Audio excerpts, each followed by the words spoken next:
The force with which two lives come together. Sometimes for good, sometimes for evil.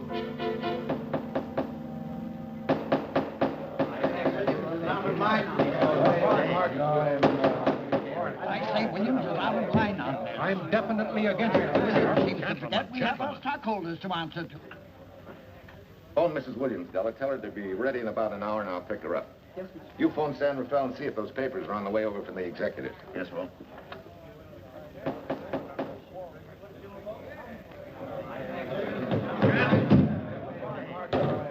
Well, Mr. Darcy, what's the score? 9-0? I'm afraid it is, Walt. If you think you can persuade them to change their minds, go right ahead. Gentlemen, I never interfere in stock issues, dividends, or anything else in your department. I must run my department with no interference. Either I know why and when I need more factory space, or you need another boy. And that's all right with me, too. Because I can take these plants and pick my own spot in the motor production field. You won't have to worry so much about dividends. There won't be many. Hold on. I'm sure none of us want to lose Walt. Or our dividends. What do you say we take another vote? Now, all in favor of buying the 3 new factories signify by saying aye. Aye. Aye. Aye. Aye. Aye. Aye. Aye. An unanimous vote. Congratulations, Walt. Congratulate the board. They're the winners. Williams, if these factories are so valuable that other companies would jump at the chance to get them, how do you know that you can buy them at the price you quoted us? How do I know? I bought them this morning. What? Good morning. Della, I was asked to rush this up for Mr. Williams. Get my wife, Della? Your maid said she'd gone to the dentist. I gave her the message. Oh, fine. Oh, this just came. Thank you. What about those papers? They're here. Burke's checking them now. Good.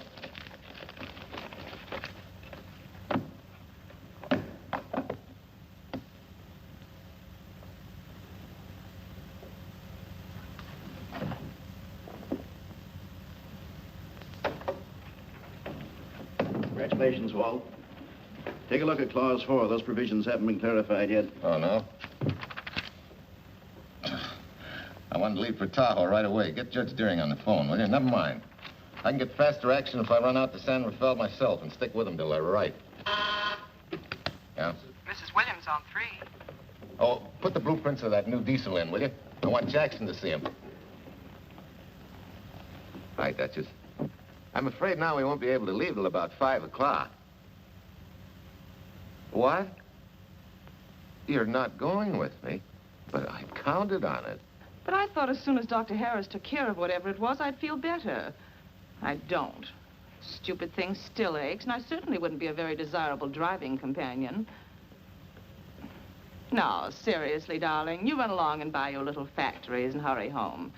I'll send you back to the office. And cheat me out of my goodbye kiss? Not a chance. I've got to drive over to San Rafael. I'll stop on the way. Love me? Bye, dear.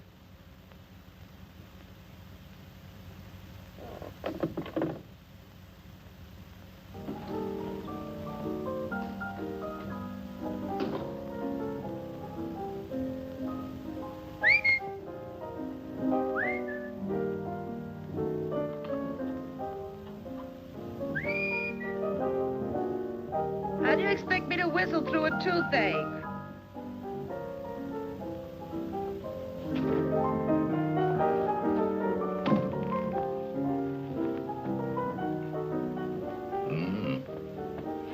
Nothing in the whole world smells as sweet as you do, Duchess. Certainly don't feel sweet. I was grouchy as an old bear. Well, old Doc Williams can give you something to fix that. Close your eyes. Relax now. Take a look at that and see if you don't feel better. Oh, Walt. Oh, darling, it's beautiful.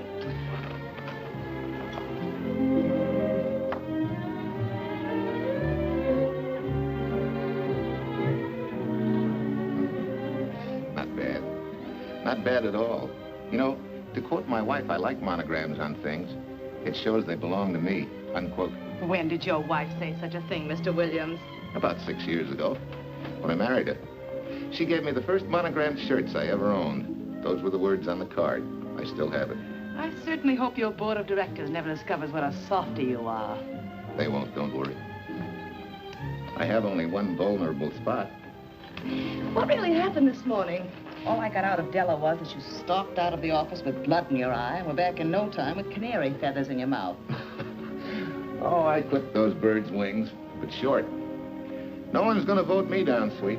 Not when I know I'm right. Mm-hmm. But how did you convince the board of that so quickly? With subtle hints and easy persuasion. Like this. Either I get what I want, or you get yourself another boy. And that's all right with me, too. Walter! What a clumsy ox. I'm sorry, Duchess. Oh, please, sweet, don't be so upset. Oh, if you could have seen your face. Oh, don't bother, dear. Celine will take care of that.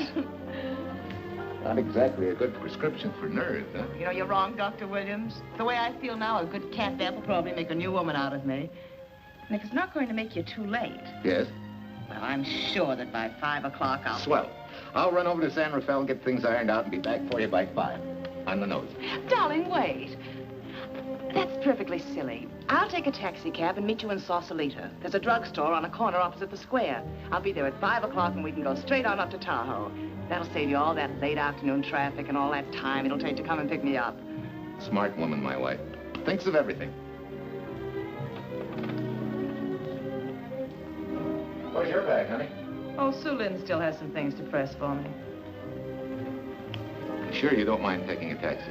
Very sure. Sweet dreams, Duchess. See you at 5. I better get going. Bye, honey.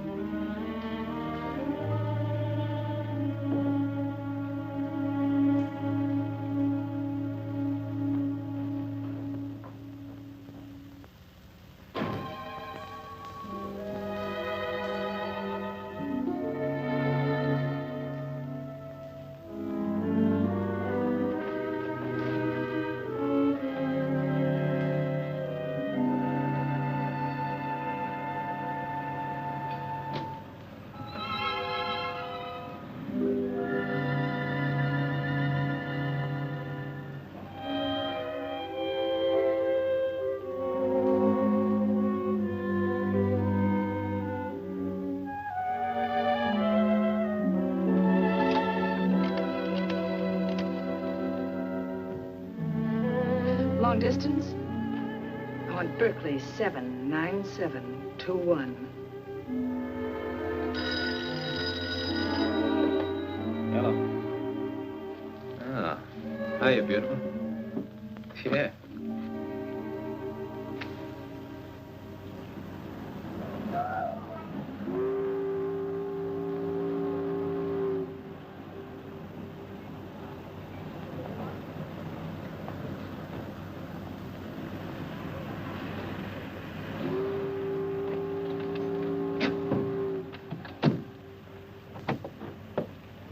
Here.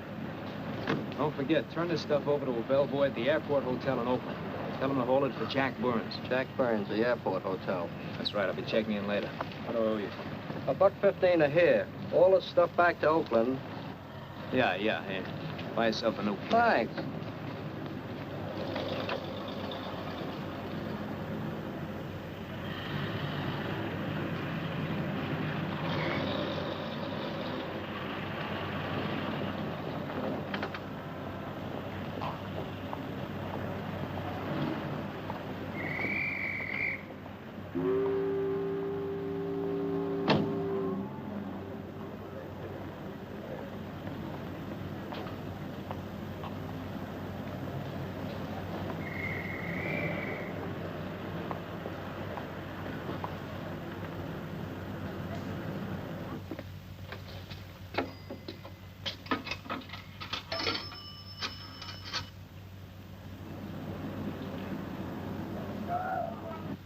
Hey, where's that new woman who was going to meet me? It's after 5 o'clock.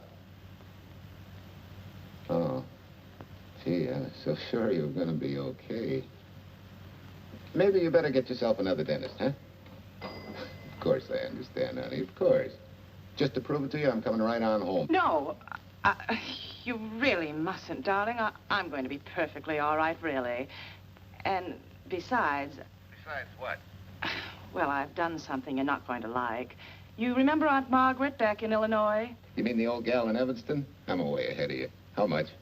Well, it isn't money this time. It's another relative. Her favorite nephew, Jim Torrance. All of a sudden, right out of the blue, just after you left, he telephoned me from Berkeley. Okay, Judge, I'll see him when I get back. Well, you don't understand, dear. You're going to see him right away. I'm what? Well, all he seemed to want was to be able to get back to Illinois, so I... So you buy him a ticket. That's easy. Well, it isn't. I offered to, but he got huffy and said he didn't want any handouts, and... Well, without thinking, I told him we'd pick him up and give him a lift as far as Denver. I won't say I'm getting exactly an even trade for you, but where do I find this guy? Well, he should be there right now. I told him to be on the lookout for a cream-colored roadster, just in case we fail to recognize one another after all these years. Oh, darling, you're such a lamb. Are you sure you forgive me? What do you think? Well, I better run along or Cousin Jim might get nervous. Take it easy, sweet, and miss me, will you? I do already. Don't drive fast. And please take care of yourself. Softy. Goodbye.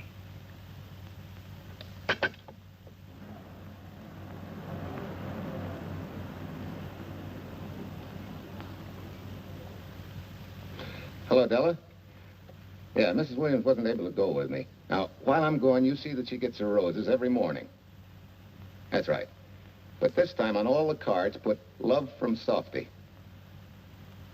Yeah, S-O-F-T-Y.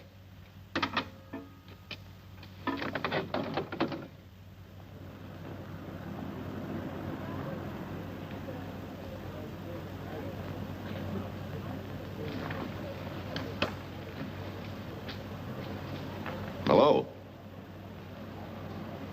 You must be Jim Torrance. Yeah, that's me. I'm Walt Williams. Hi, Jim. Hi. Where's Irene? Oh, she's a little under the weather at the last minute. Worse luck. Oh, that's too bad. I was hoping I'd see her. Yeah, I'm disappointed, too. Where's your luggage? Oh, I'm wearing it. Less trouble that way.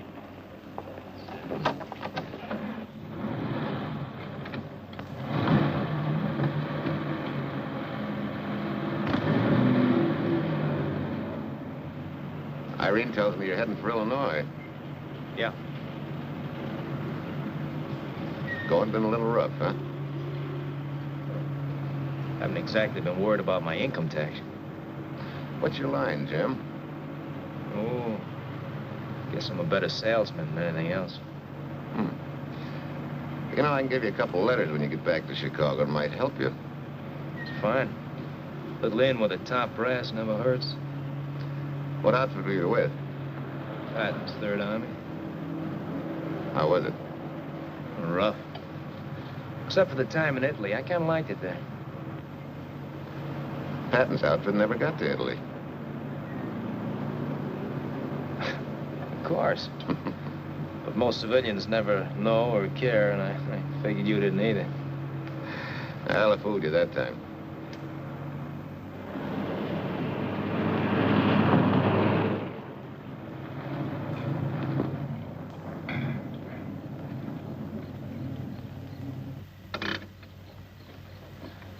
Our last chance to chow for a while. How about it? No, thanks. I grabbed a hamburger while I was waiting for you. I can still taste the harness.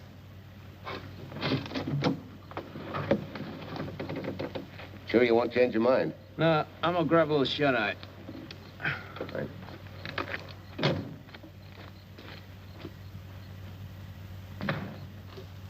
Chicken sandwich and a Coke. One chicken sandwich. Chicken sandwich coming up.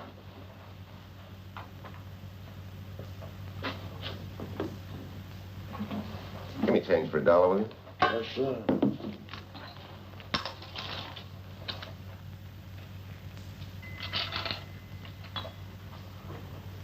Thanks.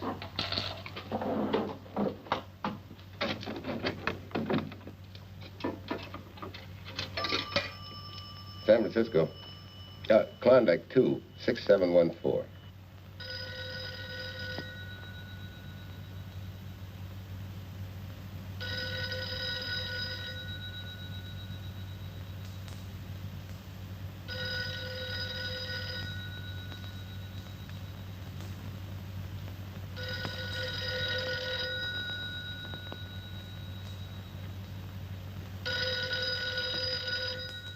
Klondike 26714 does not answer. Oh. Well, try Sutter 1, 2599, please. Bayview Apartments. Oh, yes, Mr. Williams. No, your maid isn't there tonight, sir. Well, she said Mrs. Williams was taking something to make her sleep and wasn't to be disturbed. But perhaps... No, don't disturb her. Just leave a message that I won't forget about a certain problem. Mm-hmm. I think I have it, sir. You want her to forget all about a certain problem. Softy, is that S-O-F-T-Y, sir? Softy is going to take care of it thoroughly. Is that all? Yes, that's all. She'll understand. Be sure she gets it the first thing in the morning. Right.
Oh, hi.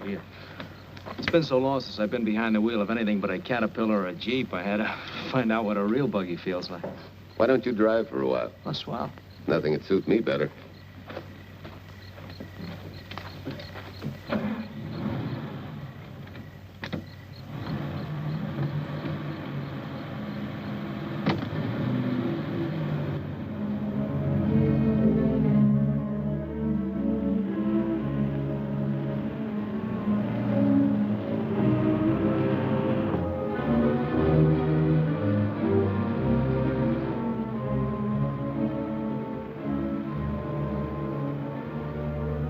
Tell me, Irene still got that little scar on her cheek? That one she got from the fall? Yeah. You can hardly see it now, though. How'd you know about that? She just got it last summer. Thought you said you hadn't seen her for years.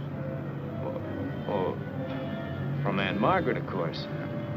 How else? She always sends me the news in her letters.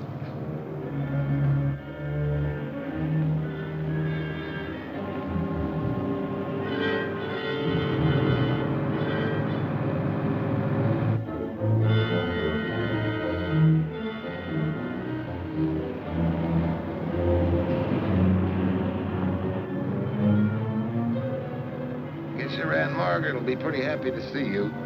Irene says you're the favorite nephew.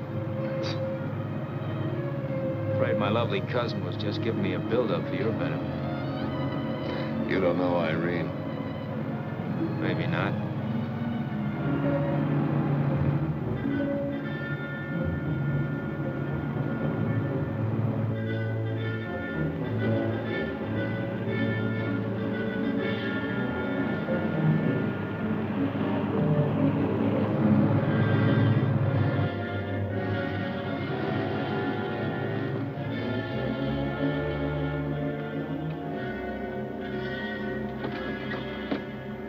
What's the matter?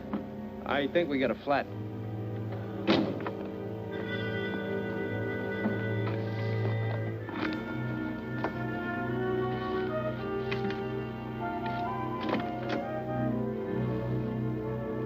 Yeah, flat as a flounder. Well, let's get to work. Hey, look out there, young fella. It's quite a drop.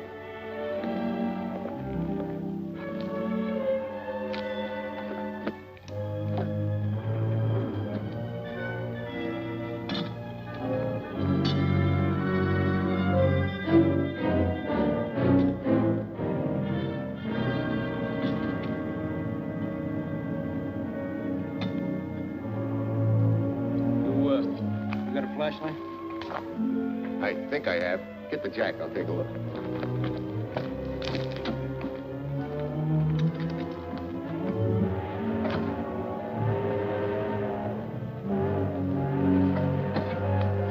Did you find it? Yeah. Yeah, it won't be long now.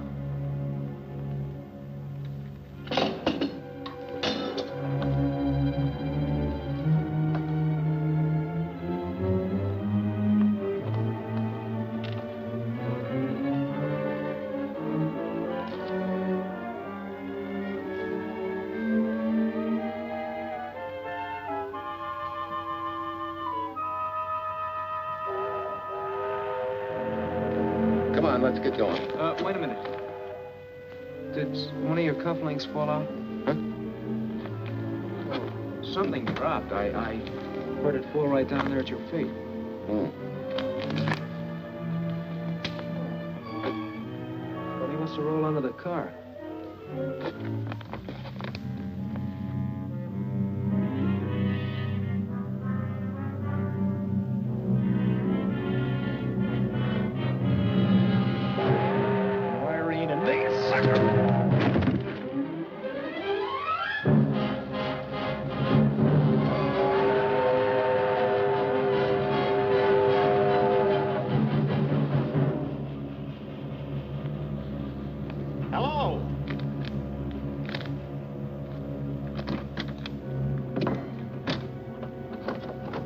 Need a hand? No.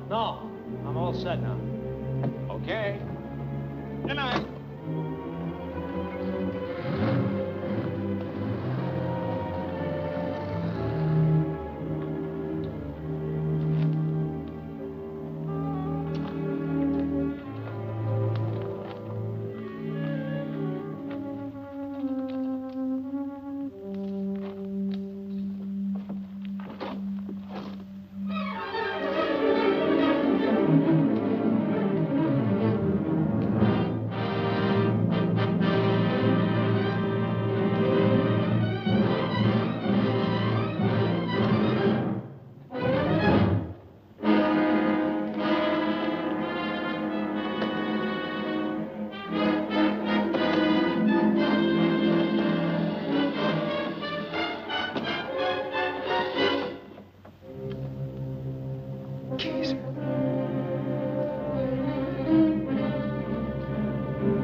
Now, in case my husband should be late and have to rush for his plane, this will be taken care of. Thank you. Tell Mrs. Burns the 302.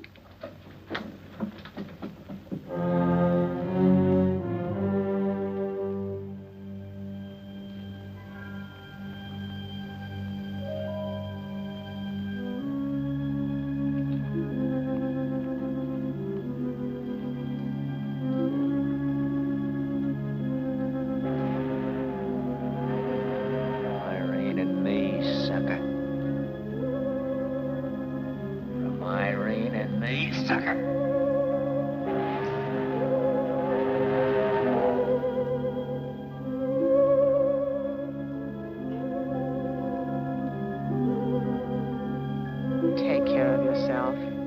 Softy. Softy.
Young lady, Excuse me. I want to see Mrs. Walter Williams. I'm sorry, sir, but she left orders not to be disturbed. I'm sorry, too. Lieutenant Quincy of the police department.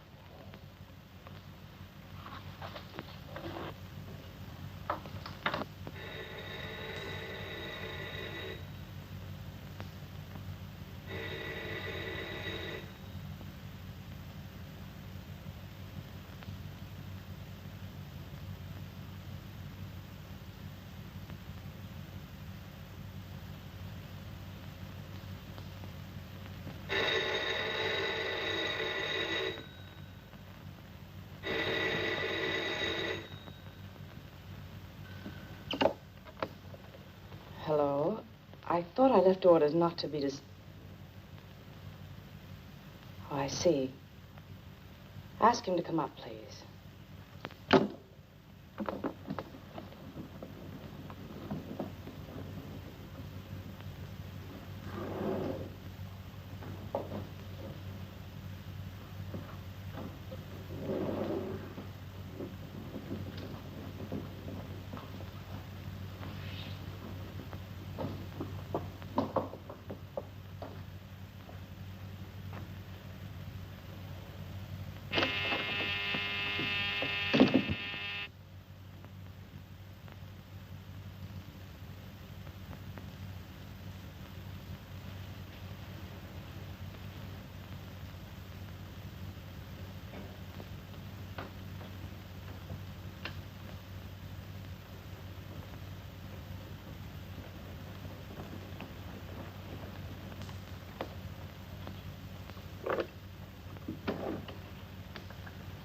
Yes?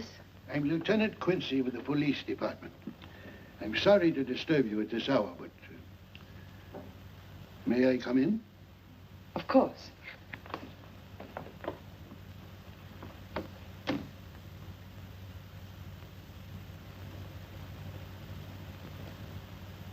Well, Lieutenant?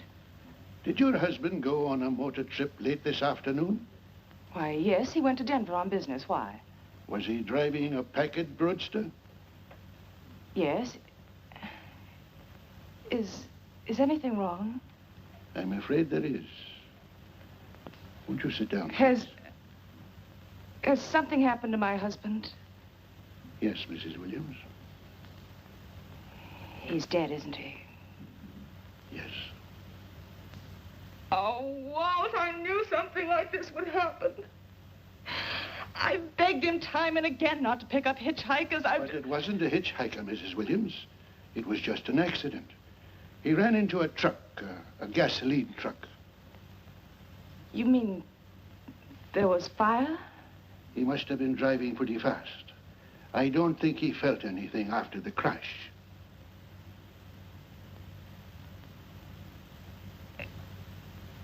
If there's nothing more you need me for, Lieutenant, I think I understand. And may I say you've taken this with a great deal of courage. Good night, Mrs. Williams.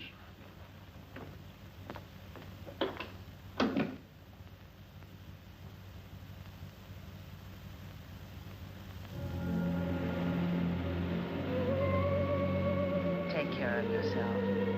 Softly. From Irene and me. Softly.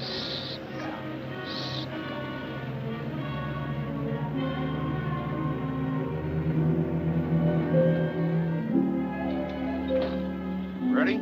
Yeah. That Williams must have been quite a guy. Yeah, he went to work for Universal Motors as a sheet metal worker. Mm-hmm. Less than 10 years, he's their top production man. Well, he sure went out in a blaze of glory. Yeah. Let's go.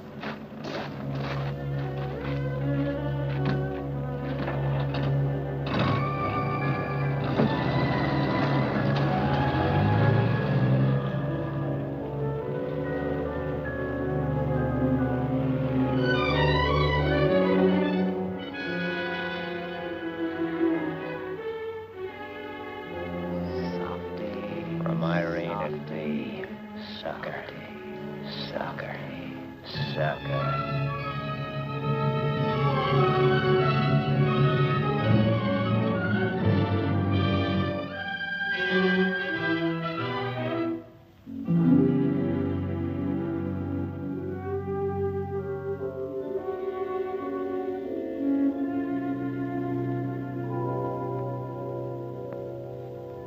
Well, could Mr. Burrs have taken a later plane and still made connections for Mexico City? I see. Thank you. Yes?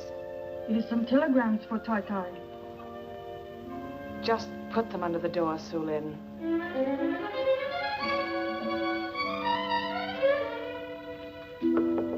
Please, Tai Tai, a policeman Quincy most anxious to see you. Ask him to wait, Sulin.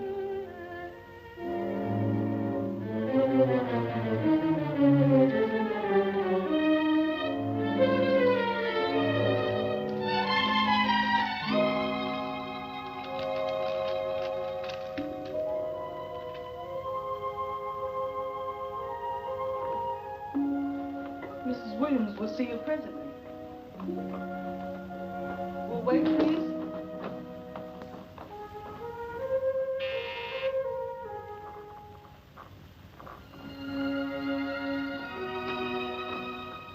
Flowers for Mrs. Walter Williams. Thank you.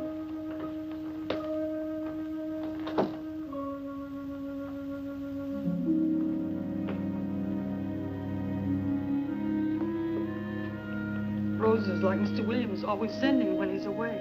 You seem to have been very fond of Mr. Williams. Sulin is honored to have served him 5 years, and he... I'm sorry to keep you waiting, Lieutenant.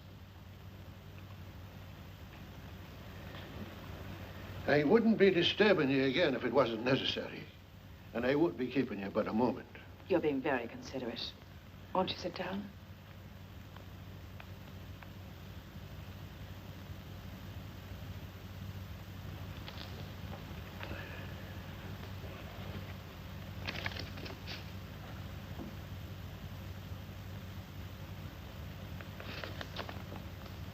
Everyone's been most thoughtful. And why shouldn't they be? Forgive me. I'm all right now. What was it, Lieutenant? The state police would like to have some information.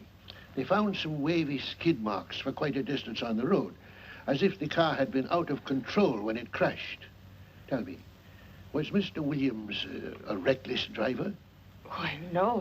He was a fast driver, but certainly not reckless. Well, was he a heavy drinker?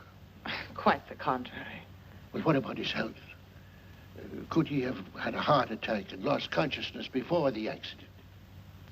Why, no. He was in perfect health, but he'd been working much too hard lately and was overtired. Perhaps he fell asleep at the wheel last night. Oh, poor darling. If only I'd been able to go with him last night, he might still be alive. Well, maybe so and maybe not. You mustn't blame yourself, Mrs. Williams. Fate plays an important part in these matters. Your handkerchief.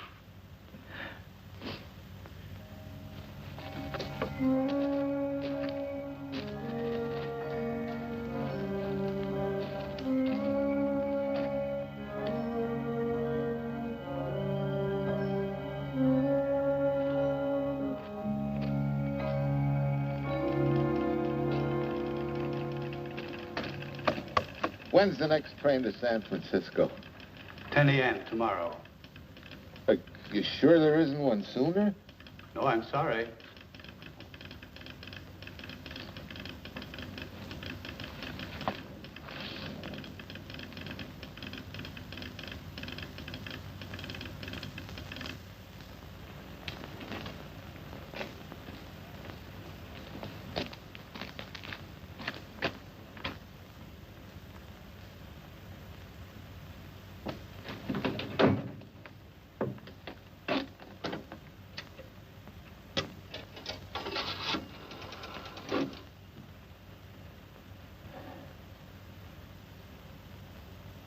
We have a circuit now, sir. Evanston.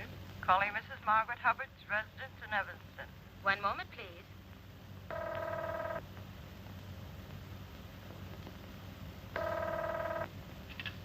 Hello? Mrs. Margaret Hubbard? Yes? Who's this? Long distance. I have a call from Mr. James Torrance. Who? Mr. James Torrance. He's her nephew, Jim Torrance. The call is for your nephew, Jim Torrance. I haven't any nephew, and I don't know any Jim Torrance. Sir, Mrs. Hubbard says she doesn't know.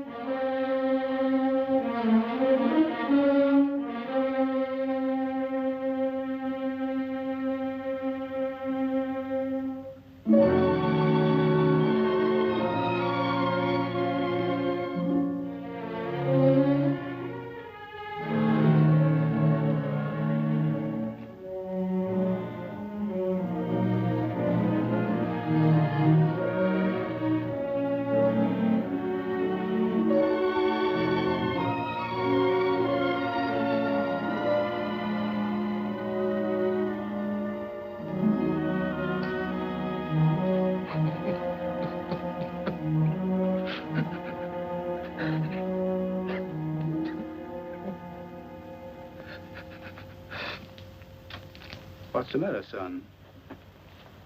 Looks like you need a doctor. Doctor? I can't leave the station, but old Doc Bender's just across the road there. Yeah. Doctor? Think you can make it? Yeah. I'll make it.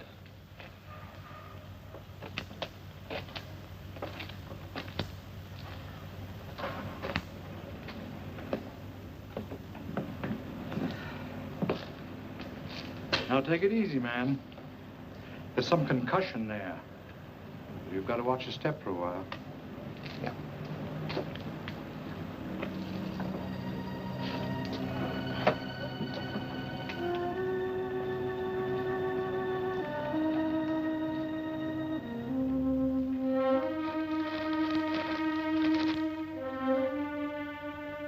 Walter Williams' beautiful widow, who by her own request sat alone in the family alcove during the service.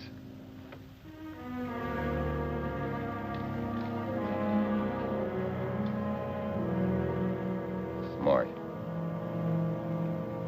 Someone might have caught her licking her chops.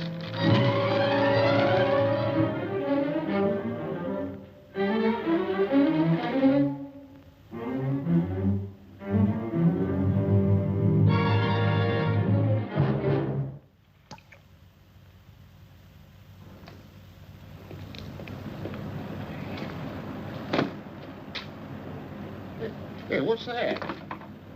Walter Williams. Hey, ain't that the guy that... For the love of Mike, what's that briefcase doing here? He's dead. They did him a dirty trick if he ain't. Hey, now, wait a minute. Don't touch it. We better turn it over to the police.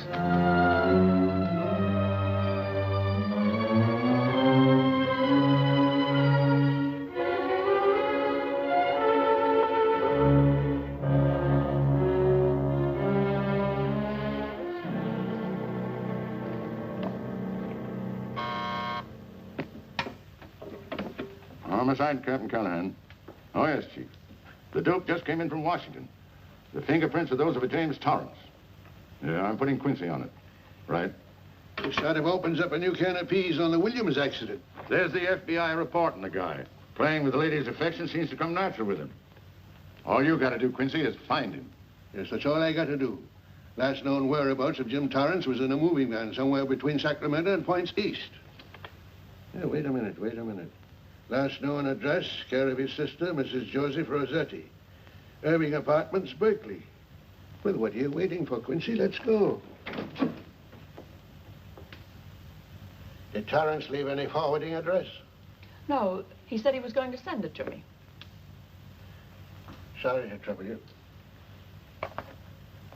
Oh, Lieutenant, if you should happen to hear from him, will you let me know? There's an unpaid telephone bill and a bundle of laundry.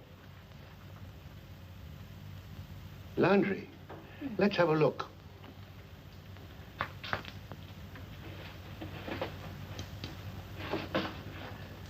I may have to take this along with me. Not without a receipt, you don't. You mean you don't trust the police? In my business, you don't trust anybody. Mine, too. Holy St. Valentine's Day. Look, he had the same thing on his shirts, too.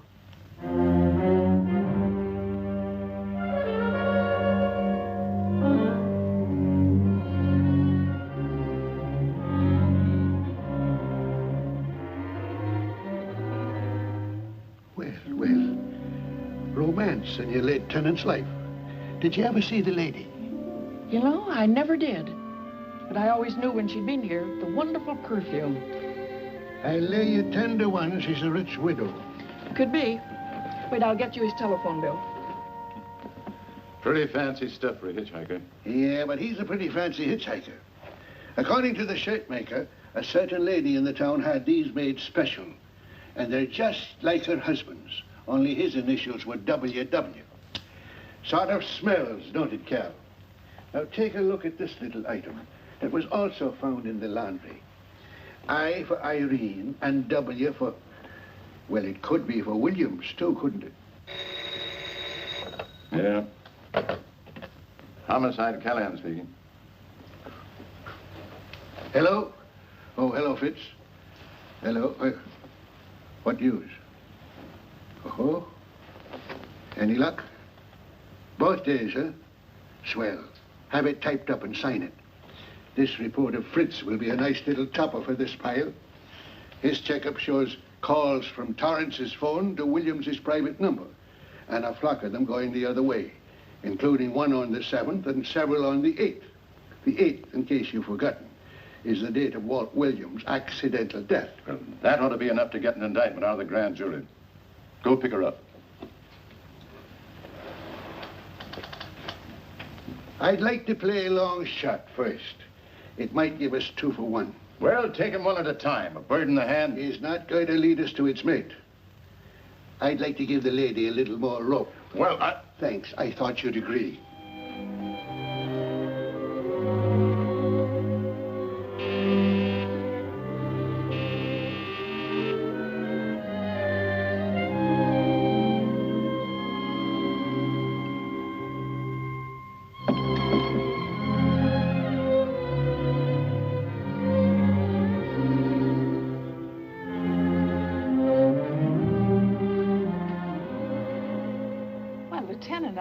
You just caught me. I'm glad.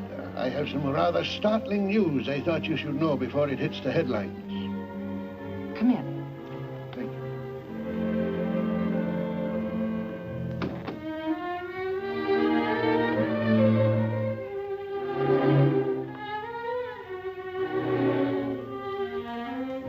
Sit down, won't you, Lieutenant? Thank you.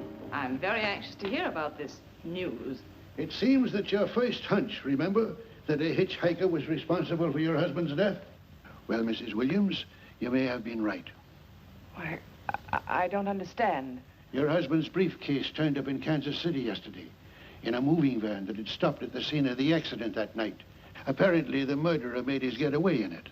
That explains the wavy skid marks that made us suspect your husband was ill or unconscious at the time of the crash. Yes, I suppose it does. And by now, the man is probably out of the country and never will be found. Don't you worry, Mrs. Williams. There were fingerprints on that briefcase. And as soon as we get the FBI report from Washington, his identity will be known and his description sent out on police broadcast. Oh, we'll find him all right. But just now we're keeping things quiet so the murderer will feel safe until we are ready to close in on him. Yes, I can see the wisdom of that. Yes, I thought you would understand and cooperate. As soon as we know his name, it is possible that you might recognize it as someone with a motive. There's that possibility. You know I'll do everything I can to help. I'm sure of it. Now I'll run along. You'll hear from me. I'll let myself out. Don't bother. And don't worry. Good day.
$1.35.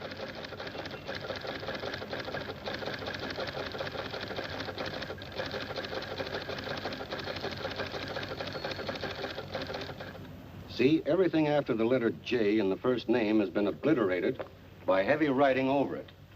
The only impress letters legible are those between words or before them, like RNS at the end of this name here, and the Hotel Santa here before the word Evanston.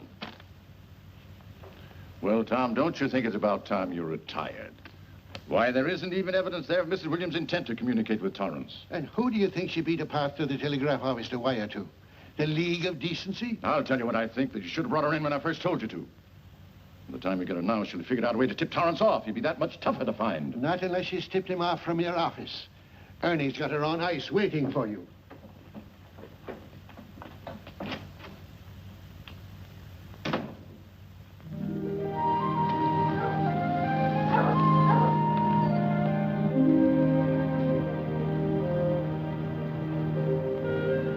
Pretty good, huh? Fastest growing little town in Idaho.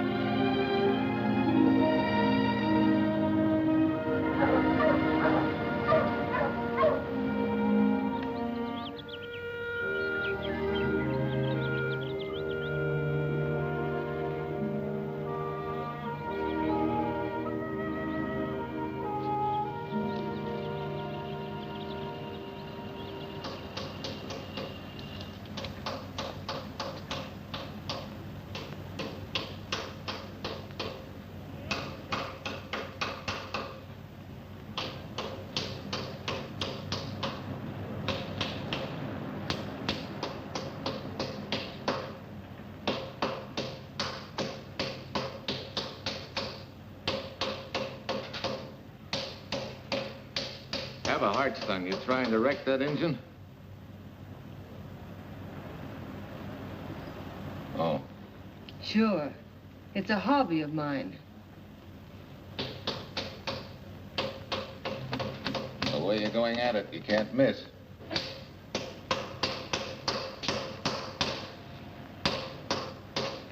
Here. I just can't let you ruin that beautiful motor. Start her up.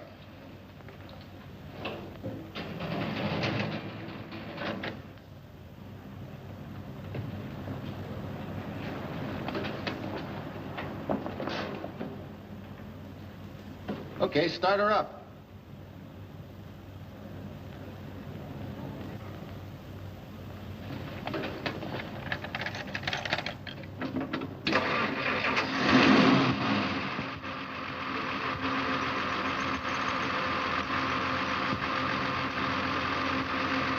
Shut her off.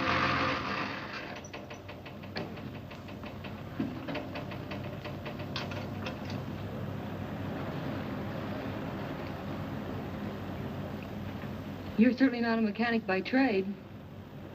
Hands like that. Maybe it's a hobby of mine.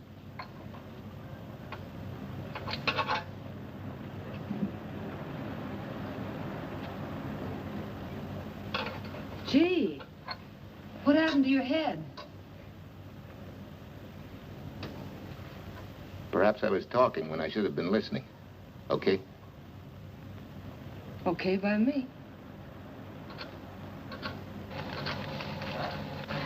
Thanks a lot, Hill. So long, Marcia. Bye. He's all right now. You better lay off till the boss gets back. I'm the boss. I guess the new cars are a little bit over my head. Now, with a jalopy, it's different. Aren't there any mechanics around here you can hire? No, they all went over to the new factory in Mansville. I guess they got better wages. Tough break. Yeah. How much do I owe you? Oh, forget it. Well, I'll be shoving along. Well, at least have a cook in the house. You might as well. Marcia, can I use your phone a minute, please? Sure, help yourself, Uncle Ben. Never rains but what it pours.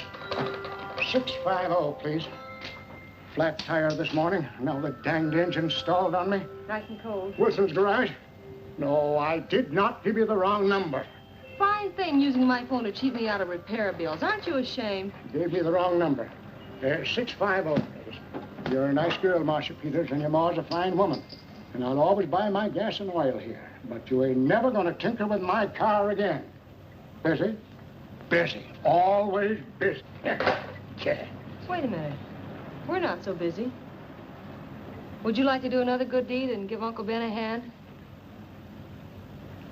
Why not? Where is your car, mister? Maybe I can help you. Why, are you a good mechanic? Very good. And very reasonable. Well, just what you need, girl. Better hire him. It's an idea, Uncle Ben. Come on. Thanks for the Coke. Sure.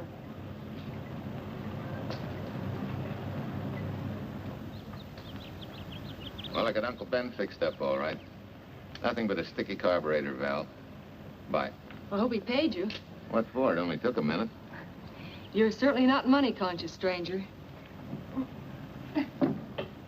There. This is no kind of work for a girl. Well, somebody has to do it if I want to stay in business. And I want to. Must be some business that you're better suited for. Couldn't you lease this place to somebody? Sure. I did while my husband was overseas. But when he was killed in Okinawa, well, we'd made a lot of plans for the future here. And I had a hunch he'd like it if I took over and tried to make a go of it. Takes more than a hunch to do that. I got along famously. Business has been fine until lately when the help got short. Could be again. If I had a good mechanic. Yeah. You sure need one, all right. Well, for Pete's sake, say yes or no. Do you want the job or don't you? You mean you'd hire me without knowing anything about me? You can repair automobiles. What else do I need to know? Except your name. Well? Why not? Sure. I'll try it for a while till you get someone permanent. The name's Bill Walker. Okay, Bill, it's a deal. And maybe if business gets real good, you'll want to stay. Well, don't count on it. Where'd this go, on the rack? Yeah.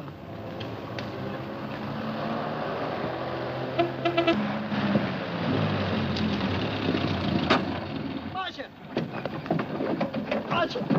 It happened! It's a boy, 8.5 pounds. Pair of shoulders like a prize fighter. Well, congratulations, Papa. How's Jay? Ah, perfect. Everything's perfect. Gotta get down to the store and tell the gang. Almost forgot. Oh, gee, thanks, Ed. I'm sorry, I won't have enough for the gang. Yippee!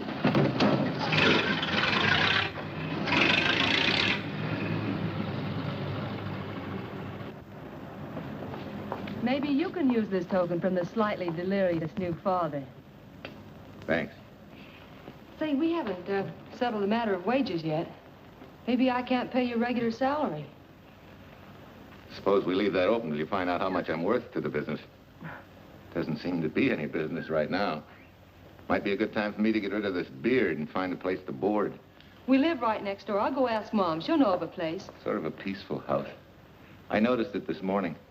Oh, gosh, I forgot. She's down helping Mrs. Wellesley with her canning. Mom finds homes for everything from stray cats... To stray mechanics? Well, you're not a stray anymore. I'll go phone. Pearl? 674, please. Hello, Miss Wessler. May I speak to Mother? Hi, Mom. I've got some good news for you. I hired a man for the station. Yeah. No. Nobody we know. He's from out of town.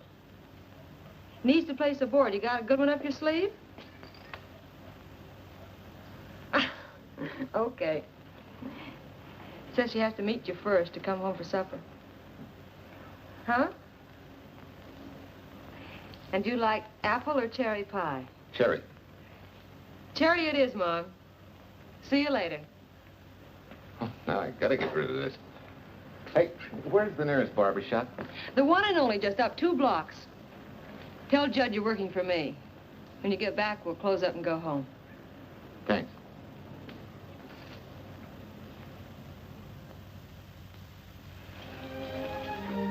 Oh, that's real nice. You must have had a good bringing up, young man. Thank you for the young man. We thank thee, O Lord, for thy bounty, and ask thy blessing on this food and on the new friend who shares it with us. I hope you're good and hungry, Mr. Walker. Who wouldn't be? Mar, she eats like a sparrow, with all the hard work she does, too. May I have your plate, please? Well, she can start taking it easy now. Boss, the help. Thank you. She never takes anything easy. Has to put her whole heart and soul into everything she does. Well, now that you're through with me, Mom, how about Bill? Have you thought of a place for him to stay? Well, why can't he stay right here? We have a spare bedroom going to waste. And I think you like my cooking. Like it? That's very kind of you, Mrs. King, but it seems an imposition. Imposition, nothing. That's good business. I can get back what I pay you in board and room. Well, Marcia, what a thing to say. If you'd like to stay, we'd like to have you. We have some more vegetables. Mrs. King, you have a boarder. May I have a biscuit, please? Oh, excuse me.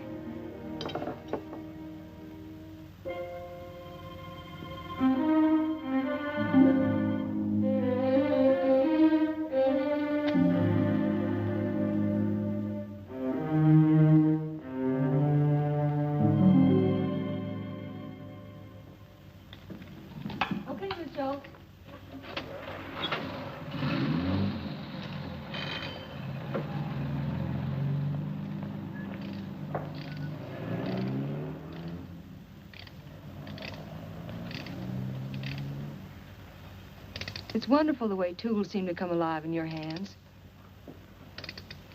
You seem to sort of come alive, too. As though you got real pleasure out of working with them. I do. When you're doing a job with them, you can't think of anything else. Bill, if something's bothering you, why don't you get rid of it? What would you prescribe, doctor? Amputation. For that stupid chip on your shoulder.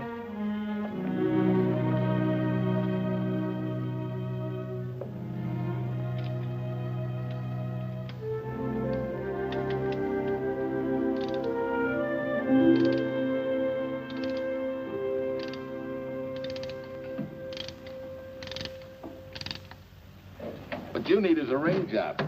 Save yourself some money. Gee, Bill, with the baby and everything, I just can't afford it now. Oh, we'll take care of that. Hey, boss.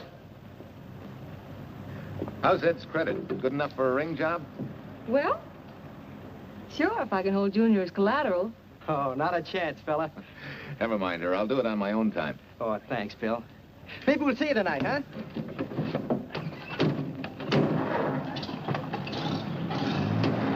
Some shoulders, huh? Yeah. Some father, huh?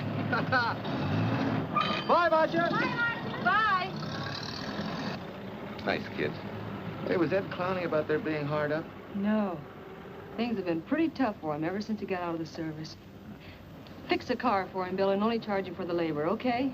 Then he gets it for free. I'd already figured on knocking that off. Say, we could make it an anniversary present. Anniversary of what? Junior's arrival, and mine, 3 months ago today. Time certainly flies. That was a lucky day when you came to MP service. Your work's been bringing in a lot of business. I'm glad of that. Hated to have fallen down on Mom and you. Say, look, boss, why don't we three celebrate tonight and go to the movies? Ed said he and Jane were going. Well, that lets Mom out. She'll be babysitting. I'd love to go, Bill. I haven't been in ages. Here's your opportunity. Go to work.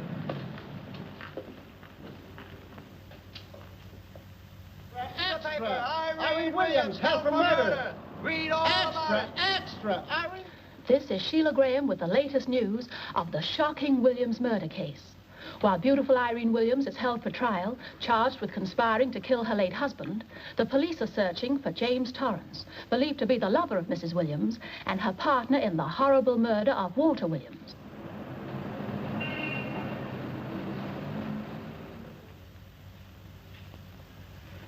If I'm handling your case, my dear Mrs. Williams, I want 1/3 of everything you get.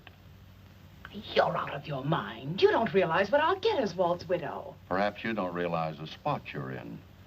Torrance's fingerprints were found not only on your husband's briefcase, but, in a manner of speaking, on your reputation as well. There's a detective named Quincy, a very smart cookie. He isn't exactly for you. Frankly, Mr. Warner, I'm beginning to wonder if my attorney is for me. Underestimating the enemy's ammunition would scarcely be wise. Now, if we can get to trial before Torrance is found, they'll never get a conviction. But... But what? If he shows up, we may have to fry him. Oh, no. Let's not cross that bridge until we have to. But if it comes to a choice, we're not going to burn, are we?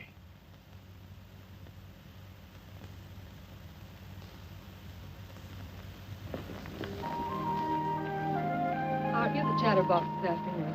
What about this afternoon? Oh, I'm sorry, boss. I guess it was wool gathering. You're only supposed to do that in the spring. Is there anything you don't know? Yes. What's San Francisco got that we haven't? Better newspapers, for one thing. Anyway, California's supposed to be the land of opportunity. I thought that by now you liked it here. I do. Very much. It's a good town. Nice people. Swell boss. Thanks.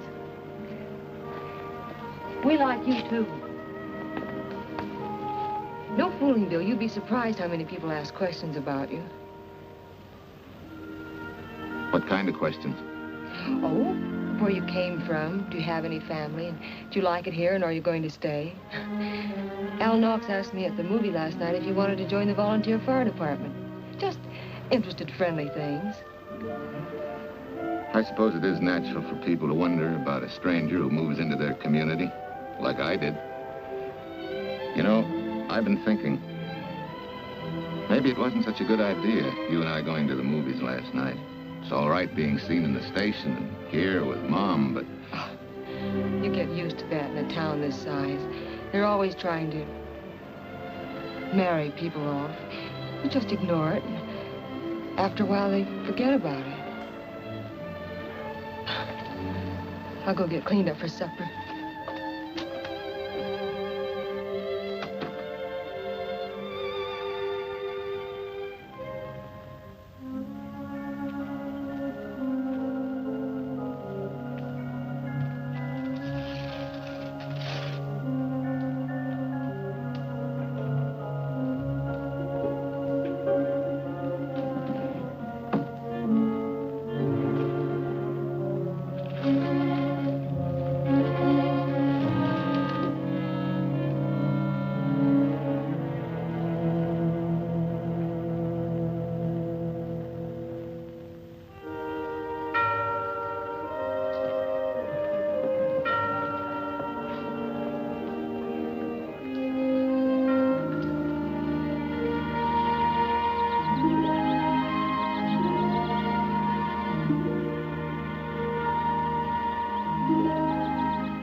Tell you how many years this Sunday takes me back.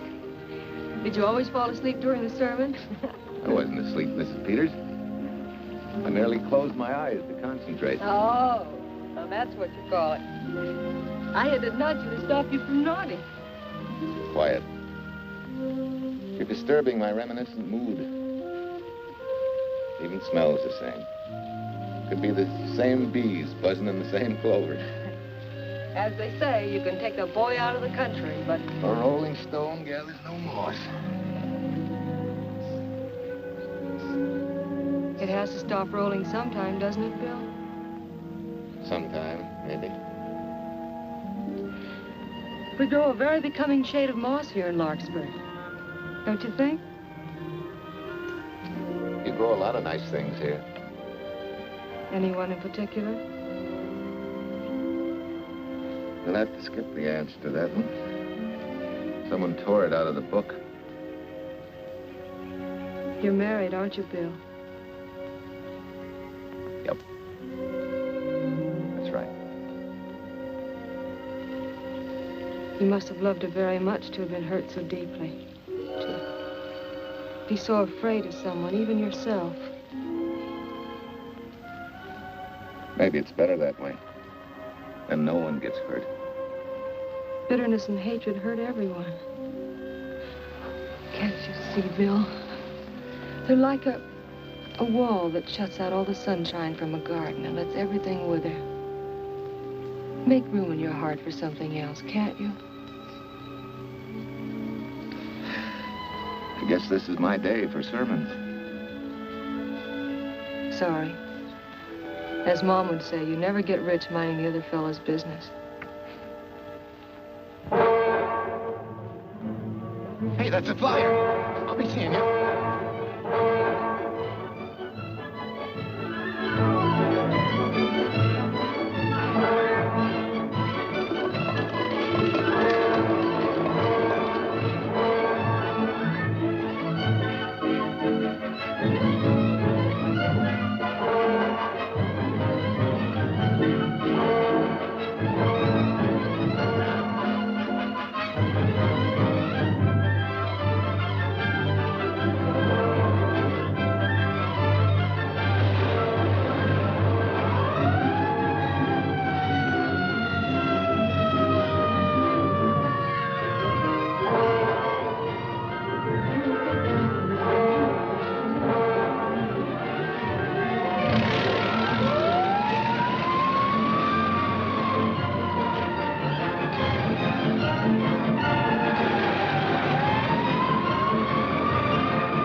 Anybody home? In here, Bill. Mrs. Wesley sent a couple of jars of peaches. Said you helped her can them. Oh, thank you. When I delivered the doc's car, he insisted that I have a bite with him. Where's the boss? Took a book back to the library for me. Huh? What a day. Hey, what's the idea? Are you darning my socks? Well, I thought a drawer full of holy ones isn't doing you much good. I found it when I put fresh papers in your bureau yesterday. You have a heap of things that need mending, haven't you, son? Does Marcia know? Do you think I'd tell her? This is your problem, Bill. Because I found out about it doesn't give me the right to tell anyone else, not even Marcia. When you trust folks, you trust them, and you give them a chance to work out things the way that seems right to them. How can one little woman be so big? Don't forget, it's a lot easier to be tolerant and understanding at 50 than it is at 25. Yeah, Mom. I'm going next door for a while. Grandma Thompson's ill.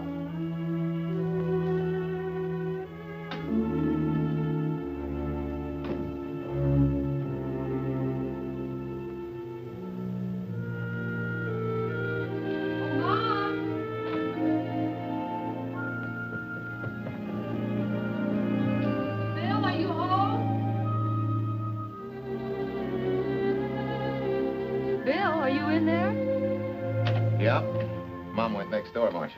Hi. Do you work awfully late? Oh, about 6. Anything wrong? Come in. I want to tell you something. I'm checking out. Has something happened? No, just... I'm doing what I should have done a long time ago. Moving along. But why, Bill? My name isn't even Bill. There isn't any Bill Walker. I'm Walter Williams. The late Walter Williams. Walter Williams? I don't understand.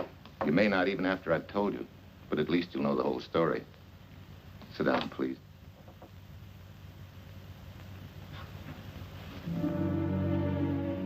Finally, Larkspur.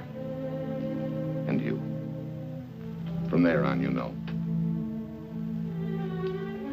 I'm glad you're going back to make things right. Going back?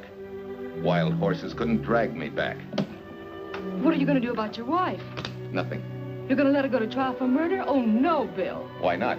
She tried to kill me, she and her cousin. But they didn't. Who says they didn't? Let them try and prove it. No matter what your wife did, she can't be tried for something that didn't happen. Oh, Bill, can't you see? You bet I can see. She deserves everything she's getting. Sorry part of it is they'll never convict her. No, Bill. The sorry part is you're not big enough to take a hard jolt to your pride and to your ego. Sure. It hurts to be tricked and cheated by someone you loved and believed in. But that doesn't give you the right to take justice into your own hands, to trample on the hearts of others and walk out on life. A barren, frustrated boyhood. A marriage to a woman who accepted my love, yet despised me so thoroughly she resorted to murder. I'll never think of our moments together without nausea. I feel stripped bare, degraded. Because you've closed your mind and heart to everything else. Even me.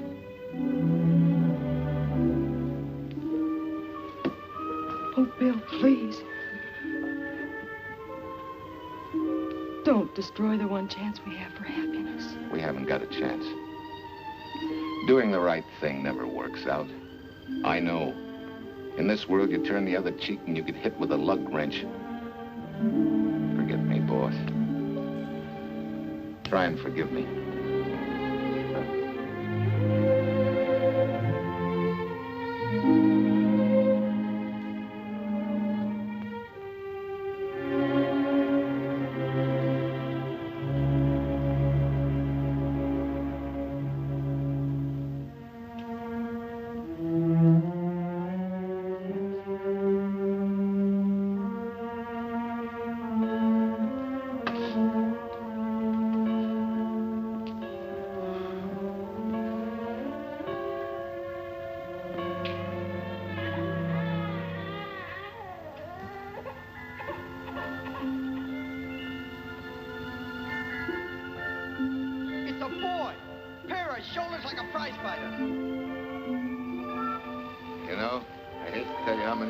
Sunday takes me back. You have a heap of things that need mending, haven't you, son?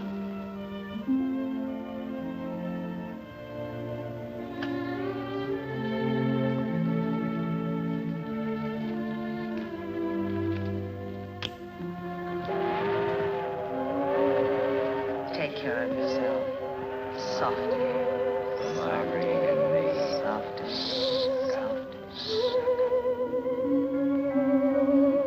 Big enough to take a hard jolt to your pride and to your ego. Sure. It hurts to be tricked and cheated by someone you loved and believed in. But that doesn't give you the right to take justice into your own hands, trample on the hearts of others, and walk out on life. Oh, Bill, please. Don't destroy the one chance we have for happiness.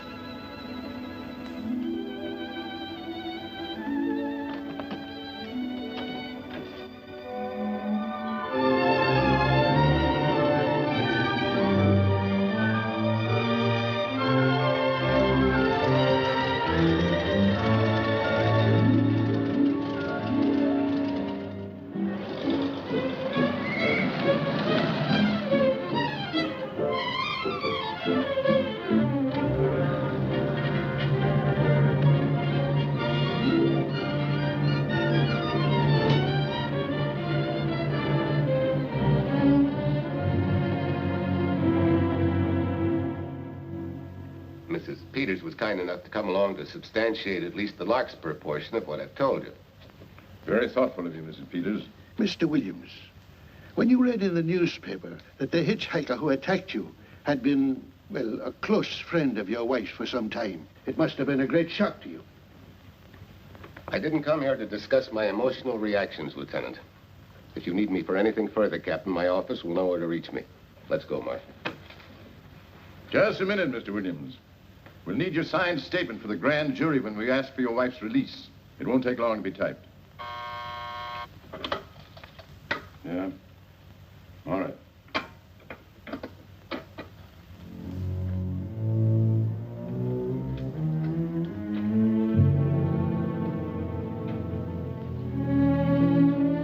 Come in.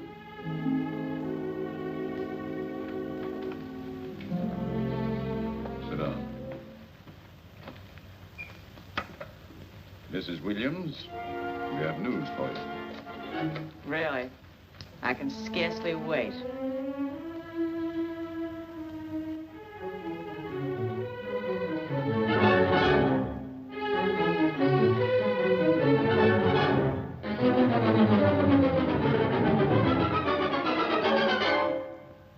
It seems it was Torrance who was in the car when it crashed. Jim? Dead?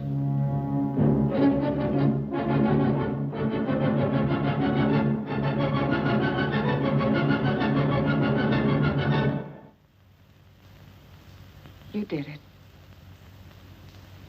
You killed him. No. He tried to kill me. Thought he had. And he ran into the truck. It was an accident. An accident? You wait all these months to tell this story. You let me rot in this filthy jail. Wait a minute. You let everybody believe you're dead. Pretty convenient, wasn't it? A dead man can't be tried for murder. Mr. Williams, perhaps your wife would understand better if you would explain to her about the amnesia. Amnesia? Oh, don't tell me you believe he had amnesia. Where's he been all this time, just wandering around in a daze? Tells us he's been in Larkspur, a little town in Idaho, working as a mechanic in a service station.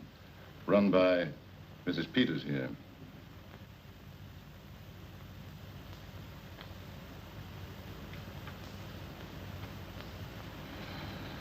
I understand perfectly. Now that my chance for happiness is dead, I suppose you'll demand the divorce I begged you to give me so that I could marry Jim. That's fantastic. Yes, isn't it?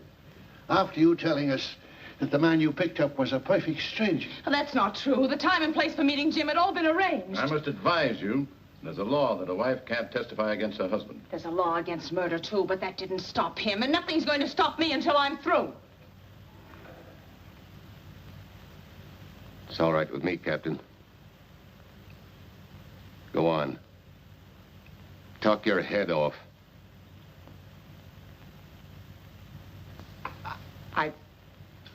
I was to have gone with him to Denver. He insisted on it, although I was quite ill. Several hours before we were to leave, he came home. There was a violent scene. He threatened to kill me unless I agreed to give up Jim. And I wish he had. This is incredible. Not one word that she has said is true. Then you have nothing to worry about. Mrs. Williams, was there a witness to the threats you mentioned? No. Unless the maid overheard. She was in the apartment. In fact, she picked up the pieces of the vase that he threw at me. Where's she now? I don't know. She left me suddenly after all this began. Please, could the questions wait? I feel rather ill. Will you have Mrs. Williams ready for the grand jury at 10 o'clock tomorrow morning? That's all.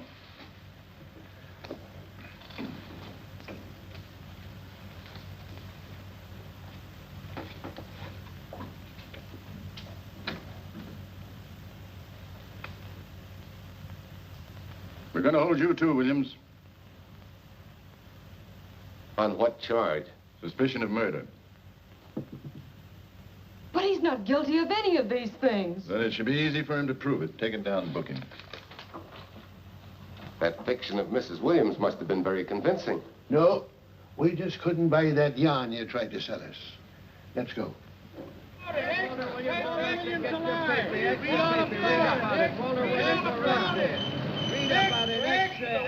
What's the wife freed and murder charge? Extra, get your paper. Walter Williams charged with murdering wife's lover. Extra, get your paper. Irene Williams goes free. Husband held. Extra, get your paper. Wife freed and murder charge. Walter Williams charged with murdering wife's lover. And Daly's going to cover Williams' office. Okay, boys, hop to it. I want all I can get by 10 a.m. tomorrow for the grand jury. Okay, Chief. Oh, Tom, don't miss a bit. Dig up everything you can on Williams and the Peters dame. You sort of believed Irene Williams' story, didn't you, Ben? She made better sense than he did. Well, sure, she's a better liar than he is. Don't forget, I went all through her grieving widowhood with her. She's a bad customer. Well, that's for the grand jury to decide, and Williams insisted on letting her talk. So it's his funeral. Funeral, all right. Especially with that yarn he told. But murder's out of character for him. There's a few pieces missing somewhere. There might be in Idaho, if it's not too much out of character for you to get going. You're going to miss me, Cal, when I retire next year. Maybe I'll join Private Eye and solve your cases for you.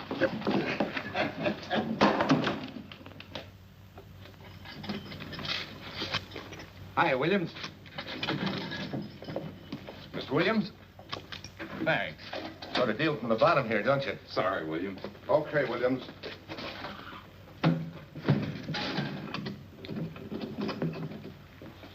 Well, not very good news, judging from your faces. Well, Walt, the grand jury returned indictment against you. Mrs. Williams was released. I see. Now, don't you worry, Walt. We'll have you back at work where you're needed, and in short order. Come on, Eldridge. There's a visitor waiting far more attractive than we old fogies. We're just leaving, Mrs. Peters, but remember, don't hesitate to call on me for anything. Thank you so much.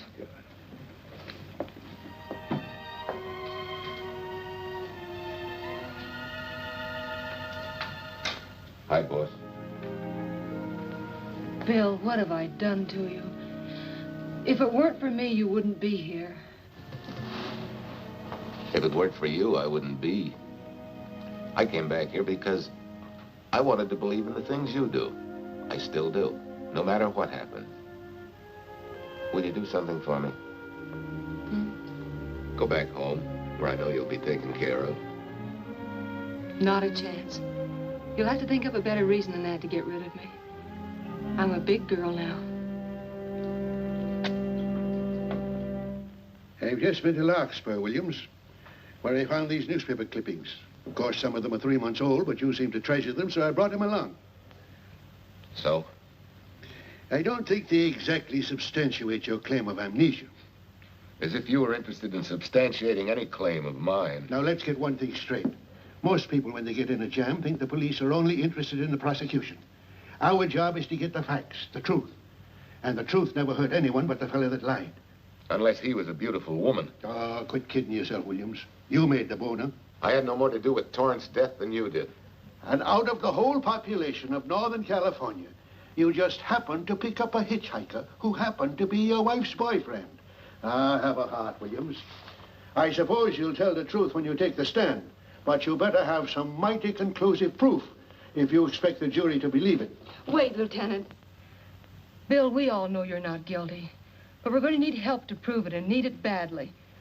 Lieutenant Quincy can't take sides, but if we're right, he has to be on ours. And I have a hunch he wants to be.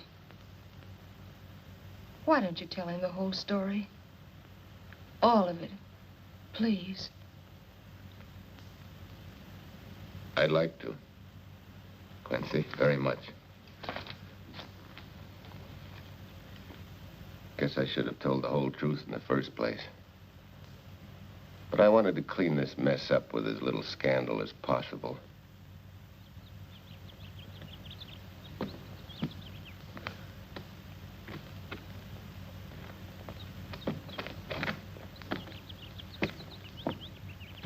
Well? No sign of the lug wrench or anything. My dear Mrs. Peters, will you please stop trying to be a detective? How many times do you think the police have combed this spot for any kind of evidence? Now, be a nice girl. Take Mr. Williams' advice. Go back to Larkspur. What time is it? It's only 4 o'clock. We still have time to go back to town and go on our hunt for Sue Lynn. Now, look here, young woman. You've had me on the run since early morning. But, Lieutenant, the maid seems to be our only hope now. We've got to keep looking till we find her, that's all. That's all? Wait. She was naturalized, wasn't she? Suffering chopsticks.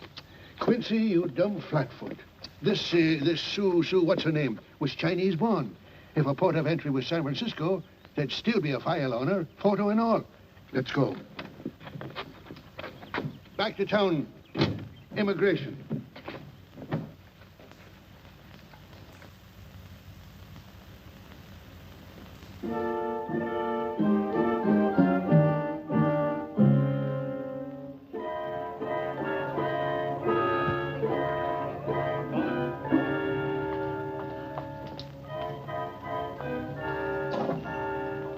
counsel has given us the right lead.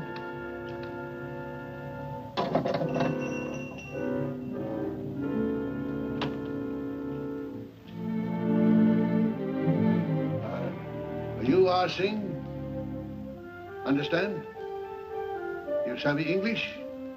Also French, Italian, and Hebrew. May one ask what is desired? We're looking for Su Ling Chung. A Chinese consul said you were her uncle and might tell us what she is. This daughter of my brother, has she offended the honorable police? Oh, no. They just wanted to ask her some questions about Mr. Williams, the man she used to work for. Ah Singh's heart is heavy that he cannot lead you to her. But things that are not known cannot be told. Well, if you hear anything of her, report it to headquarters.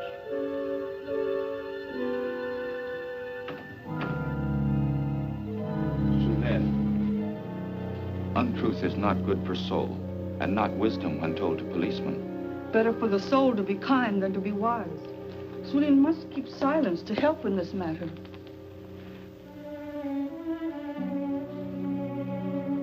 You know, you're quite a gal. In case I haven't told you lately.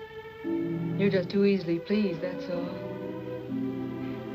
There must be a way out. Why can't we find it? Oh, buck up, boys. Tomorrow's another day. Yesterday you go to trial. Oh,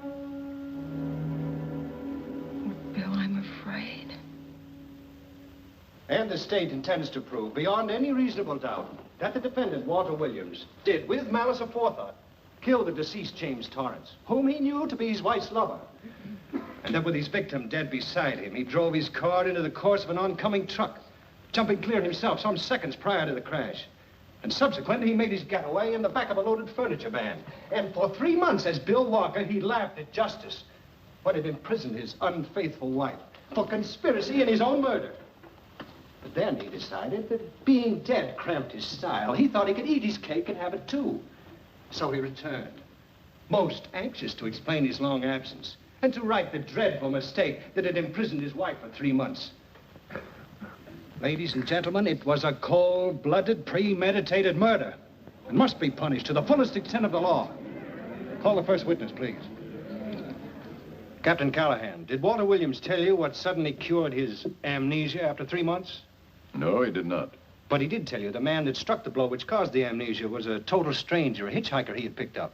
Yes? And that he knew nothing of this man's identity or relationship with his wife until he suddenly recovered from his amnesia and heard or read the details. That's what he said. That's all. Thank you, Captain. Your witness, Counselor. No questions. No. I saw no signs of amnesia, but definite concussion. He was a bit evasive in answering questions, but not vague or unsure. In your opinion, Doctor, could this head injury have been caused by a fall? Yes. If the head had struck on some object, such as a stone or a metal pipe. That's all, thank you. Your witness. Dr. Bender, are you familiar with a tool known as a lug wrench for changing automobile wheels? I'm afraid I am, sir. I've had a regular epidemic of flat tires lately. Well, then, in your opinion, could this head injury which you treated have been caused by a blow from a lug wrench? Yes. It could have been caused by that, too. Thank you, Doctor. The ones with the earliest dates, you will notice, are heavily creased, as though they'd been carried in a wallet or a coat pocket. Thank you. Lieutenant Quincy, will you kindly tell the court where you found these newspaper clippings? In the bedroom occupied by Mr. Williams in Mrs. Peters' home in Larkspur, Idaho. Is this your handwriting, Miss Revere? Yes, sir. And that's the message, at least our record carbon of it. Would you read it to the court, please? June 9th, 8:32 p.m. Message from Mrs. Walter Williams, Penthouse D. Mr. Williams called, said he wants you to forget all about a certain problem, that Softy is going to take care of it thoroughly. Was there any other conversation? Well, I just asked if that was all, and he said, yes, she'll understand, and sort of laughed as if it were a joke and hung up. Some joke killing the wife's boyfriend. That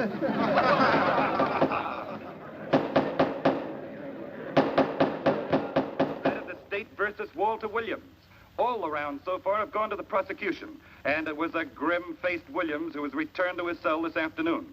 What the score will be after he takes the stand is anybody's guess, but he's going to need some lucky punches to get a decision. And though Torrance struck with intent to kill, after telling you this is from Irene and me, sucker, you still telephoned Illinois to find out if there was a cousin Jim.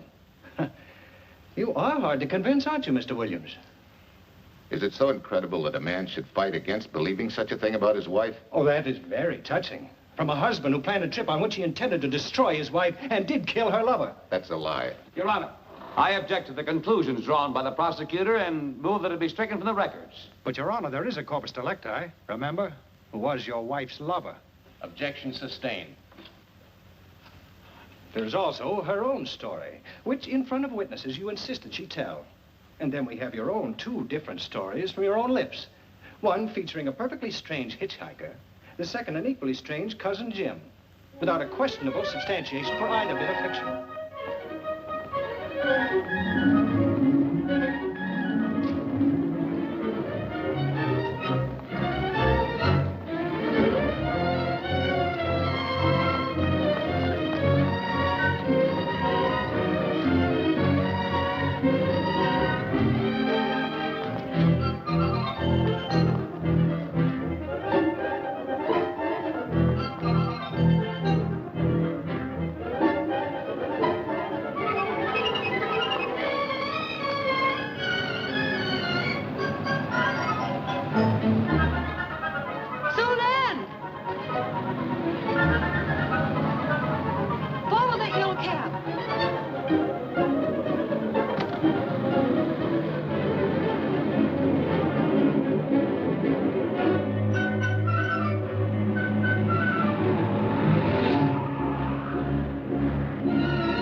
You remember me, don't you? I was here with Lieutenant Quincy from the police department.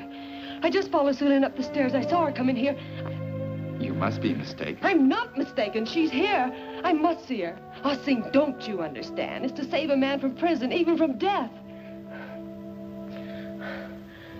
I will send her to you.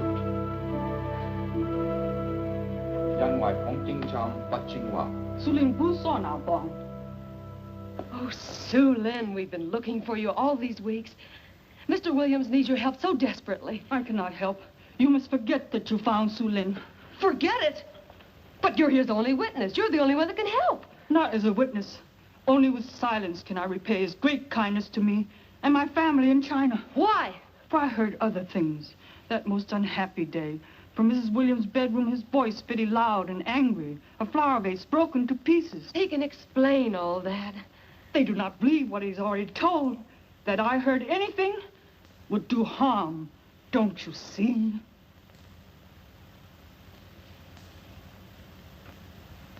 Yes. Much sorrow comes from women who know not honor and truth. And Mrs. Williams, she was not true, even to that Torrance man. What made you say that? That night when he was killed. Her sickness was but wall of falsehood, behind which she could go secretly to a meeting place. You mean she went out that night? Sulin, are you sure? Yes, because next morning in her bedroom, I found street shoes that had been worn. Her coat on the closet floor with its sleeves turned inside out, as though removed hurriedly. And in one pocket, a door key to some hotel. Sue Lynn, that's it. Proof that she and Torrance had planned to meet that night after he killed Mr. Williams. What hotel was it? Oh, I don't remember. The key. What did you do with it? Returned to coat pocket. Come on. We'll get to Lieutenant Quincy. He'll know what to do. And pray, Sue Lynn, every step of the way.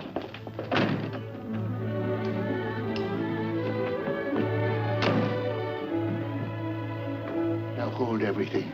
Even if this long shot don't work out, we'll just keep on pitching.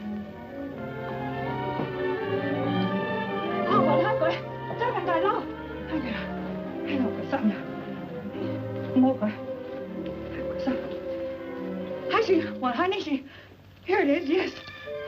Room 302, Airport Hotel, Oakland. Maybe we got our miracle. A special little Chinese one. It is to hope that Sue Lynn was of small help to Mr. Williams. Oh, Sue Lynn. Come on, copper. Next stop, Oakland. A certain little lady's hotel rendezvous. I was on night duty then, all right, but I sure don't remember a looker like this. Quite a dish, eh? A little too highly seasoned for my digestion, thanks. Lieutenant, just found a couple of cars for room 302 on June 9th. George Baxter, checked out at noon. Mr. and Mrs. J. Burns. Room not slept in. J. Burns. Burns. Look, Quincy. The handwriting on the card is identical to that on the photograph. And here's a little boy, the same thing. The cover-up telegram to Aunt Margaret. Now look at the impressions. J here, and here RNS. J. Burns. That's the name she started a telegram to. Room not slept in. Say, I got that dame pegged now, Lieutenant. She said they'd be out of the room by midnight as her husband was catching a plane.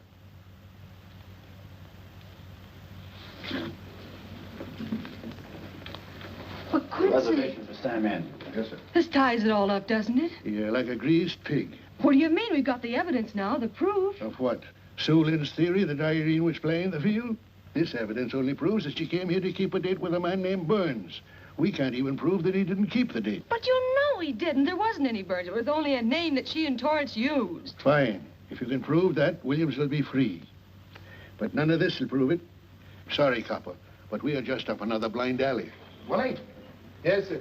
There's a couple of sample cases from Mr. Sam Andrews. Came up from the station this morning. Take one to Parlor B right away. Sure thing, sir.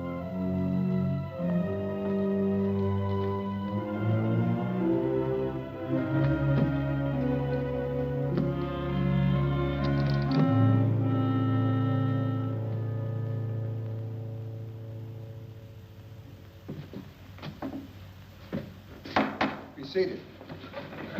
Case of the state versus Walter Williams. Proceed, Mr. Aldrich. Your Honor, we will call Mrs. Irene Williams. Take the stand, Mrs. Williams.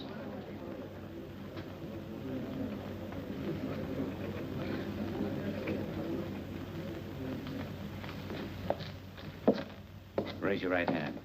You solemnly swear that testimony you're about to give in this cause to be the truth, the whole truth, and nothing but the truth, so help you God? I do. Hey, what cooks? The defense calling her? Mr. Eldridge, what's the purpose in calling this witness? Merely for purpose of identifying handwriting. Now, Mrs. Williams, this photograph of you... Was stolen from my apartment. So, according to the inscription, to Walt, my adoring and adored husband, Irene, this belongs to Mr. Williams. This is your handwriting, isn't it? Of course. I'm touched that he should have wanted it so badly. And this telegram, addressed to Mrs. Margaret Hubbard, was that also your handwriting? It is.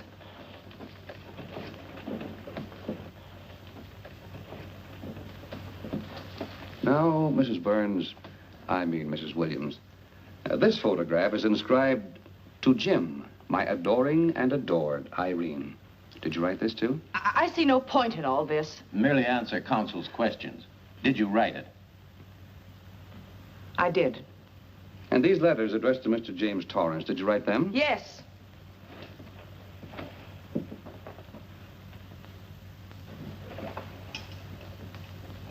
And this monogrammed garment, A gift from you to Mr. Torrance? Why must I be tortured again by all this? I never made any secret of my love for Jim Torrance. That's why he's dead. Your love for Jim Torrance.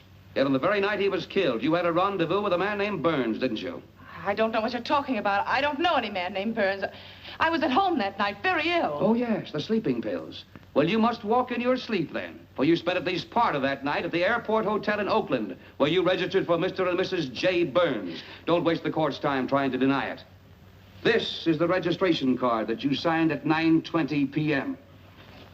And there's the room clerk who assigned you to room 302. And this, Mrs. Williams, is the key to room 302, which you very carelessly left in the pocket of a coat which was found in your closet yesterday. All right, I was there. Now are you satisfied? Not quite. This J. Burns, Mrs. Williams, was his first name Jack? Yes. Have you been in contact with him lately? No. How long since you've seen or heard from this Jack Burns? Well, I don't know. I don't remember. You bet she doesn't remember, because there isn't any Jack Burns, and there never was. That was an alias for Jim Torrance. And it was Torrance who was to have met you that night, after your charming little plot to kill your husband had been duly executed. It's not true. It's not true. I have bad news for you, Mrs. Williams. I can prove it's true.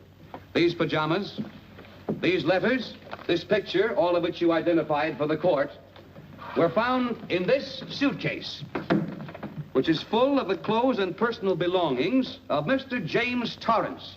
And the suitcase was found in the baggage room of the Airport Hotel, where it's been held since June 9th. And it says on this tag, in large print, hold for Jack Burns. That is all, Mrs. Williams. Just a moment, Mrs. Williams.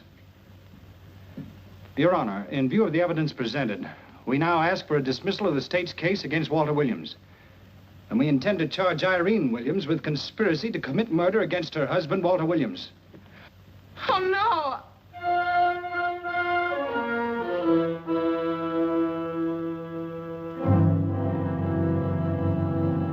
The case against Walter Williams dismissed. Court adjourned until 2 o'clock. Well, that's that, Walt. Congratulations, Mr. Williams. I haven't the words for it, Quincy, but we could never have made it without you. Ah, sure you could. You know, son, right always wins if you give it a little push, especially when you get a copper like this one to do the pushing. Well, I'll be seeing you. You know, it'll seem kind of strange being able to eat and sleep without someone getting in your hair all the time. Oh, fine, Walt. We're looking forward to having your hand on the wheel again. The Denver plants are waiting for you to open them. You think you can make it the morning? How about it, Counselor? You bet you can. Oh, good. Well, I'll be running along. Well, you think you like Denver? It's okay by me, boss. Yes, impact. The force with which two lives can come together. Sometimes for evil, sometimes for good.